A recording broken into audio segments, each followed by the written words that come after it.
Students, today I am going to discuss all the important questions which can come in your exams, that is in MA fourth semester. So first of all, I would like to discuss question paper of uh, first paper question paper of first paper, your 20th century literary criticism and theory. So you will get an idea that what kind of questions are coming in your exams and what are the most important questions that are coming. So watch till end, and please if you want more of other papers और पेपरों के लिए भी आपको ऐसे ऐसे videos चाहिए तो आप मुझे बताइएगा, तो मैं और पेपर के लिए भी बना दूंगी आपके लिए. तो इसको मैंने बड़ा स्किम करा है, बड़ा ढूंढा है. इसके लिए मैंने क्वेश्चन से पुराने क्वेश्चन पेपर्स में से भी, प्रीवियस ईयर्स क्वेश्चन पेपर में से भी देखे हैं, और जो जो अब तक का ट्रेंड रहा है, क्वेश्चन आता रहा है, उसके हिसाब से है. तो आपका जो MA फोर्थ सेमेस्टर है उसके लिए मैं बता दूंगा, आपका जो सिलेबस है वो पुराना वाला ही सिलेबस है, बिकॉज आपका लास्ट सिलेबस होगा. उसके बाद फिर CBCS वाला सिलेबस अभी आपका नहीं चला, तो आपका ये फोर्थ सेमेस्टर पुराने सिलेबस के हिसाब से है. तो प्लीज़ आप अपना पुराना सिलेबस देखिएगा इसके लिए. तो फर्स्ट ऑफ ऑल मैं आपको बता दूं कि जो पेपर मैं डिस्कस करने जा रही हूँ है 20th century literary criticism and theory. So इसमें आपको एक चीज़ नोट करने की है. मैं सारा कुछ अभी मैंने लिख कर एक नोट बना रखा है. मैं सब कुछ आपको, ये देखिए आपकी स्क्रीन पे चल रहा है. तो पहले तो आप ये नोट करिए कि ये जो क्वेश्चन पेपर होगा ये 2 सेक्शन में डिवाइडेड होगा, A और B. और A सेक्शन जो होगा वो 40 मार्क्स का होगा, और इसमें शॉर्ट आंसर टाइप्स क्वेश्चन होंगे जो कि कंपलसरी होंगे. तो माइंड इट, आपका सेक्शन A 40 मार्क्स का होगा और इसमें शॉर्ट आंसर्स जो होंगे वो कंपलसरी होंगे. और सेक्शन B जो होगा वो आपका 2 आउट ऑफ 4 करना होगा. आपको 4 क्वेश्चन मिलेंगे जिसमें से आपको 2 करने होंगे, और इसके जो मार्क्स होंगे वो 17.5 मार्क्स ईच होंगे. तो अब आप समझ लीजिए कि आपका ये पेपर 75 मार्क्स का है, तो 40 मार्क्स का आपका उधर हो गया, 35 मार्क्स का ये होगा. 17.5 मार्क्स आपको ईच में मिलेंगे. 2 ही आपको लॉन्ग आंसर करना है, और शॉर्ट आंसर्स में आपका 40 मार्क्स का आपका पूरा इम्पॉर्टेंट क्वेश्चंस रहेंगे, कंपलसरी रहेंगे, वो आपको करने हैं.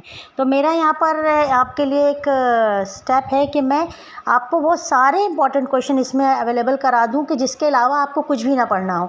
अगर आपने ये सारे इम्पॉर्टेंट क्वेश्चंस एक बार प्रिपेयर कर लिए हैं, देखो नटशेल में सारी चीज़ों के कंसेप्ट आपको अगर पता है तो आप किसी भी तरह का क्वेश्चन आंसर का जवाब दे सकते हैं. और बेसिकली ये बात मैं इसलिए कह रही हूँ, क्रिटिसिज्म में कह रही हूँ, क्योंकि इसमें आप अपनी नहीं लिखते हैं. क्रिटिसिज्म जो होता है या उसकी जो थ्योरी होती है वो आपकी वेल स्टैब्लिश थ्योरी दी जाएगी, वेल स्टैब्लिश आपका फैक्ट है. तो इसमें आप अपनी कोई कहानी नहीं लिखने लगते हैं, आप एग्जाम्पल्स दे सकते हैं. इसलिए आप, अगर आपको कंसेप्ट पता है, आपने लेसन तैयार किया, तो आप आराम से इसको दे सकते हैं. अच्छा, आपको एक पॉइंट बहुत नोट करने लायक पॉइंट है कि अब आपका पेपर 2 घंटे का होगा. तो आपका कोई सिलेबस नहीं चेंज है, लेकिन आपका पेपर जो है वो अब 2 घंटे का हो गया, 2 आवर्स का है. तो आपको पहले ये ट्राई करना पड़ेगा कि आप कैसे अपने पेपर को प्लान करेंगे ताकि आप सही तरीके से टाइमिंग के हिसाब से पेपर कंप्लीट कर सकें और रेलेवेंटली लिख सकें, ताकि आपको ज़्यादा से ज़्यादा आंसर्स आते भी हों और आपको ज़्यादा से ज़्यादा मार्क्स मिल भी पाए. और अगर आप, जैसे अब आपने पहले एक तरीका अपना रखा था कि आप बहुत सारा एग्जैजरेट करते थे, लंबा लंबा लिखते थे, बहुत बहुत एक बात को 4-4 बार बताते थे. तो अगर आप अब इस टॉपिक पे ऐसा करेंगे, अब आप किसी भी टॉपिक पे, ये पहले तो आप गलत बताएंगे, अपनी मनगढ़ंत बातें बताएंगे, तो आपकी जो कुक्ड डेटा होगा, कुक्ड बातें होंगी, वो इसमें चलेंगी भी नहीं, क्योंकि रेलेवेंस ऑफ द मैटर नहीं रहेगा. अगर क्रिटिसिज्म में तो आपको नंबर नहीं मिलेंगे. तो अगर आपको इसमें मार्क्स चाहिए तो आपको पहले तो टर्मिनोलॉजी यूज़ करनी पड़ेगी. इसमें आपकी कहानी नहीं चलती कि आपको मैंने एक कहानी सुना दी, आपने एक समरी समझ ली और आप चले गए. आपको अगर टर्मिनोलॉजी मतलब वो जो वर्ड्स वहाँ यूज़ करे गए हैं, जैसे कि अगर वर्ड यूज़ किया गया इंडिविजुअल एंड ट्रेडिशनल टैलेंट या ट्रेडिशनल इंडिविजुअल टैलेंट, तो आपको ट्रेडिशनल और इंडिविजुअल का मतलब पता होना चाहिए. आप ये ही कुछ भी एग्जाम्पल में नहीं लिख देंगे. अगर आपको क्रिटिसिज्म में मार्क्स चाहिए तो आपको ये करना ही पड़ेगा.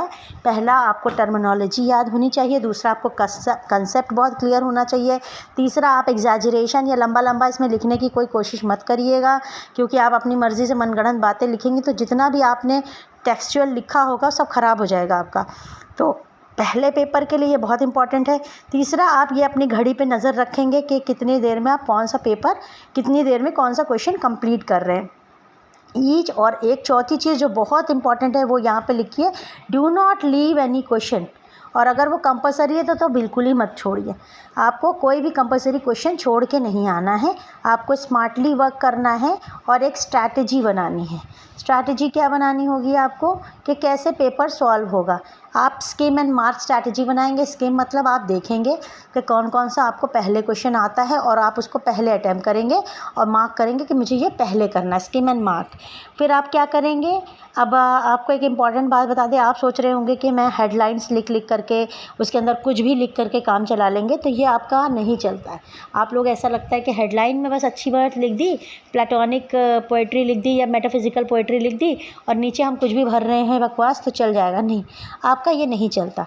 आपका हाइलाइट्स चलेगा। आप वो हेडलाइंस मत देना, हाईलाइट करना। कीवर्ड्स होते हैं, हर आंसर के कुछ कीवर्ड्स होते हैं, टर्मिनोलॉजी होती है। अगर आप कोट्स को, कीवर्ड्स को और लिखेंगे और उसको हाईलाइट करेंगे और हेडिंग को अवॉइड करेंगे तो आपको अच्छे मार्क्स मिल जाएंगे। क्योंकि हेडिंग जब आप लिखते हैं तो आपके ऊपर एक फोकस होता है कि आप रेलेवेंट मैटर ही लिखें। अगर आप हेडिंग मेटाफिजिकल पोएट्री लिख रहे हैं और आप उसमें वर्ड्स के बारे में डिस्कस करने लग जाएंगे तो आपका वो गलत हो जाएगा। तो यहाँ पर आया आपका सेक्शन 1, जैसे कि आप अपने स्क्रीन पे देख रहे होंगे। तो सेक्शन 1 आपका कैसे होगा, राइट शॉर्ट नोट्स। मैंने अपने हाथ से लिख करके इंपॉर्टेंट क्वेश्चन, सिर्फ important question per unit wise तैयार किए हैं। इससे ज़्यादा कहीं से भी कुछ नहीं आएगा। तो मेक श्योर, अगर मैं आपसे कह रही हूँ कि इससे ज़्यादा कहीं से भी कुछ नहीं आएगा, क्योंकि मुझे 10 साल का एक्सपीरियंस है पढ़ाने का। तो मैंने अब तक जितने भी क्वेश्चन पेपर आपके लिए, कई क्वेश्चन पेपर मैंने ढूंढे और आपके लेवल पे जो फर्स्ट टाइम आपसे पूछा जाएगा तो किस लेवल पे पूछा जा सकता है और कितना पूछा जा सकता है आपके एमए में, इसलिए मैंने ये आपकी स्किम करके बनाया है क्वेश्चन आंसर। इससे ज़्यादा आपसे नहीं एक्सपेक्ट किया जाता कि इससे ज़्यादा भी आपको पता होना चाहिए, क्योंकि अभी आप एमए के लिए जा रहे हैं। तो पहला यूनिट जो है वो आपका है, अच्छा आप ये सुन लीजिए, इसमें शॉर्ट नोट्स होंगे of any 4 of the following topics of 10 marks each. इसमें आपके 4 आपको टॉपिक करने हैं और 10 मार्क्स के ईच होंगे और शॉर्ट नोट्स लिखने। शॉर्ट नोट्स का मतलब कितना पेज? शॉर्ट नोट का मतलब आपका ये नहीं कि आपने 50-100 शब्द लिख दे। शॉर्ट नोट का मतलब कम से कम 2 साइड्स, 2.5 साइड्स, 2.5 पेज, कम से कम 2.5 साइड्स। आपको 10 मार्क्स मिल रहे हैं। अगर आप मैटर रेलेवेंट लिखते हैं तो 3 साइड्स भी लिख सकते हैं, लेकिन अगर मैटर रेलेवेंट नहीं लिख रहे हैं, आपको आ नहीं रहा है, इधर उधर की कहानी बना के लिख रहे हैं, तो ज़्यादा मत लिखिए, क्योंकि ज़्यादा कहानी चलती नहीं क्रिटिसिज्म में।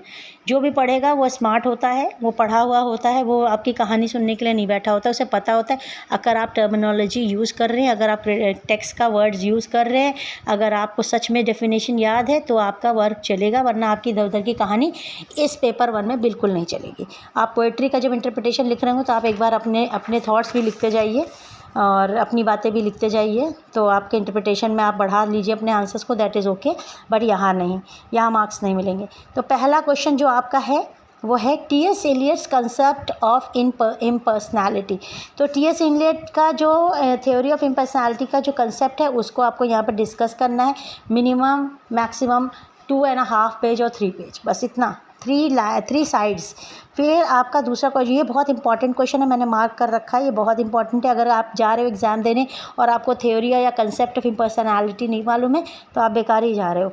फिर दूसरा है T S. Eliot's concept of traditional and its role in poetic creation. तो tradition and its role in poetic creation, तो टी.एस. एलियट का जो पोएटिक क्रिएशन का कंसेप्ट है वो क्या है और उसका क्या रोल है पोएटिक क्रिएशन में। तो ये आपको बहुत ज़्यादा ज़रूरी है, आपको ये पता होना चाहिए क्योंकि आ जाता है। फिर what is the relationship between tradition and the individual talent according to T S. Eliot, तो ये आपको एक पता होना चाहिए। And what is the definition of poetry according to T S. Eliot, तो ये 4 चीज़ें आपको पता होना चाहिए। पाँचवा आपके लिए ये लॉन्ग क्वेश्चन में आता है, by referring to the term historical sense Eliot wants to convey a perception of pastness of the past and present, explain. ये लॉन्ग आंसर आ जाता है, इंपॉर्टेंट होता है। हिस्टोरिकल सेंस आपको पता होना चाहिए या पास्टनेस ऑफ द पास्ट क्या है ये आपको पता होना चाहिए। फिर आपका दूसरा यूनिट है जे.सी. रैनसम का। जे.सी. रैनसम का आपका poetry a note on ontology है। इसमें इन्होंने 3 तरीके की पोएट्री के बारे में बात की है, physical poetry, Platonic poetry and metaphysical poetry. तो J C. Ransom's view on metaphysical poetry पूछ सकते हैं, give a brief explanation. Second, what is J C. Ransom's contribution to new criticism. J C. Ransom को न्यू क्रिटिसिज्म में बहुत बड़ा कंट्रीब्यूशन है, कहीं से स्टार्टिंग भी इनकी यहीं से है। तो न्यू क्रिटिसिज्म क्या होता है तो ये आपको पता होना चाहिए। जब आप J C Ransom contribution to new criticism जानेंगे तो आप न्यू क्रिटिसिज्म क्या है ये भी जानते ही होंगे। तो आपका सेकेंड इंपॉर्टेंट क्वेश्चन है। फिर in the opinion of J C Ransom, ये लॉन्ग में आता है, the difference of poetry as a discourse is an ontology one in treat an order of existence a grade of objectivity which cannot be treated in the scientific discourse discuss. ये एक long answer है, long question है। Long question आपको 2 ही करने हैं, तो जो आपके लिए ईजीएस्ट कंसेप्ट है उसको आप तैयार करिए, और ये पक्का होता है कि हर एक उससे आता ही आता है। तो ट्रेडिशनल इंडिविजुअल टैलेंट से एक क्वेश्चन आपका बनेगा ही बनेगा, तो ईजीएस्ट आपको लगेगा अगर समझने के लिए, तो आप एक क्वेश्चन उसमें से अच्छे से तैयार करिए। और दूसरा आपका फेमिनिज्म पे इजी होता है आपको तैयार करना, एलिन शोवाल्टर एज अ क्रिटिक्स, इन सब पे तैयार कर लीजिए। तो ये आपके 2 क्वेश्चन तैयार होते हैं लॉन्ग के लिए। बाकी शॉर्ट के लिए जो 10 मार्क्स ईच के लिए है वो आप अपने हिसाब से जो आपको सही लग रहा है और जो फ्रीक्वेंसी ज़्यादा है वो आपको कंसेप्चुअली जैसे समझ में आ रहा है उसमें आप पढ़ सकते हैं। इसमें ज़्यादा रिस्क लेने की ज़रूरत नहीं है क्योंकि इसमें बहुत ज़्यादा ऑप्शंस आपको मिलेंगे भी नहीं। फिर आपका क्वेश्चन है J C Ransom's view on Platonic poetry. तो जैसे मैंने बताया कि प्लेटोनिक पोइट्री, फिजिकल पोइट्री और मेटाफिजिकल पोइट्री तीनों के बारे में आपको आइडिया होना चाहिए। फिर J C Ransom's view on physical poetry, give a brief explanation. अच्छा, अब आपके माइंड में आ रहा होगा मैम हम पढ़ेंगे कहाँ से ये सब कुछ, तो मैं आपको बता दूँ इस एक टॉपिक पे मेरा एक वीडियो आया हुआ है। आप जाकर मैं इसी चैनल पर आप मेरा वीडियो भी देख सकते हैं। इस टॉपिक्स पे सब पे मेरा वीडियो है और मैंने अपने वीडियो में सब कुछ डिस्कस किया है। फिर आपका आता है यूनिट 3। यूनिट 3 जो है बेटा आपका वो है फर्डिनेंड डी ससर का nature of the linguistic sign. तो nature of the linguistic sign का भी वीडियो है मेरे पास और मैंने डाला हुआ भी है, तो आप चेक करना। और इसमें आपको जानना क्या ज़रूरी है, इसमें आपको ये जानना ज़रूरी है कि Ferdinand de Saussure as a critic क्या थे, एक ब्रीफ अकाउंट आपको पता होना चाहिए। और the significance of Ferdinand de Saussure nature of linguistic science, ये आपका लॉन्ग क्वेश्चन बन जाता है। और एक ये लॉन्ग क्वेश्चन बन जाता है, अ language is a system of sine. देखो जब लॉन्ग क्वेश्चन बनता है तो एक स्टेटमेंट देंगे आपको और तब उससे पूछेंगे कि आप इसको डिस्कस करिए। और शॉर्ट क्वेश्चन में डायरेक्ट पूछ रहे होते हैं, मगर नटशेल में काम एक ही है, बात एक ही है। आपको शॉर्ट क्वेश्चन ज़्यादा डायरेक्ट देते हैं और लॉन्ग क्वेश्चन में आपको एक स्टेटमेंट देते हैं और आपको उस स्टेटमेंट को प्रूव करना होता है। ठीक है, तो a language is a system of science expressing ideas and hence comparable to writing. How does it apply to Ferdinand de Saussure theory of linguistic science discuss। ठीक है, तो आपको ये करना है। फिर आपका 4th यूनिट है feminist criticism in the wilderness, Elaine Showalter. तो एलिन शोवाल्टर का वर्क आपको पढ़ना है। मैंने फेमिनिज्म पे 2 वीडियो बना रखे हैं और एलिन शोवाल्टर मैं आपको क्लासेस में पढ़ाऊंगी। तो इसमें आप क्वेश्चन अगर इसको अपने इसके लिए तैयार कर लेते हैं 17.5 वाले मार्क्स के लिए, लॉन्ग के लिए, तो बहुत अच्छा रहेगा क्योंकि इस पर आपकी पकड़ है। इसमें आप एक्स्ट्रा भी लिख सकते हैं। इसमें आप अगर फेमिनिज्म को एक्सप्लेन करते करते अपनी कुछ पर्सनल व्यूज़ भी लिख सकते हैं। तो इसमें आपका स्कोप हो जाता है कि अगर आपको एक आंसर बहुत अच्छे से नहीं भी आता तो बहुत ज़्यादा टर्मिनोलॉजी की आपको ज़रूरत नहीं होगी, आप अपने वर्ड्स और अपने व्यूज़ भी इसमें डाल सकेंगे अकॉर्डिंगली एलिन शोवाल्टर के साथ। तो पहला क्वेश्चन बनेगा, explain briefly Elaine Showalter's view on women's writing, women writing and women body. तो इनके व्यूज़ जो है वो लिखने हैं आपको। फिर दूसरा इंपॉर्टेंट क्वेश्चन है, most important, discuss Elaine Showalter as a feminist critic. Elaine Showalter को फेमिनिस्ट क्रिटिक की तरह डिस्कस करना है आपको।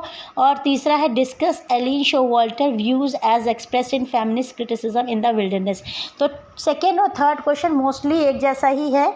थर्ड क्वेश्चन अगर आपको स्टेटमेंट के साथ दिया हुआ है और लेकिन आप लॉन्ग में आ सकता है और सेकंड क्वेश्चन आपका शॉर्ट में आ सकता है। तो बहुत डायरेक्ट क्वेश्चंस भी आ सकते हैं और सिर्फ पैसेज के साथ एक पूरे एक फ्रेज़ के साथ भी आ सकते हैं। तो आपको वहाँ घबराने की ज़रूरत नहीं कि ये क्या आ गया, हमने तो बहुत डायरेक्ट रिएक्ट किया था। लास्ट में क्वेश्चन की आपको हिंट ज़रूर दिया रहता है आपको क्या लिखना होता है। तो जैसे आपको feminist criticism in the wilderness पहले आपसे बात कर ली, लेकिन फिर लास्ट में आपको हिंट दे देते हैं। फिर आपका आता है यूनिट 5। यूनिट 5 में आपका एडवर्ड डब्ल्यू सेड है, इनका क्राइसिस है, इनका वर्क है ओरिएंटलिज्म। इसका चैप्टर 1 और उसका पार्ट 4 जो है हमारे कोर्स में है। तो हमने एक पूरा वीडियो बना रखा है इसका, ओरिएंटलिज्म क्या चीज़ होती है इस पे। तो पहला क्वेश्चन जो आ सकता है और आना भी चाहिए, discuss Edward W Said as a critic. पहला दूसरा, discuss the main argument put forward by Edward W Said in critic. जो भी इस क्वेश्चन को, इस पेपर, इस चीज़ को फाइनल के लिए तैयार कर रहे हैं एडवर्ड सईद को, तो ये जान लो एडवर्ड सईद बहुत ज़्यादा ज़रूरी नहीं है कि आपके लॉन्ग में आ जाए।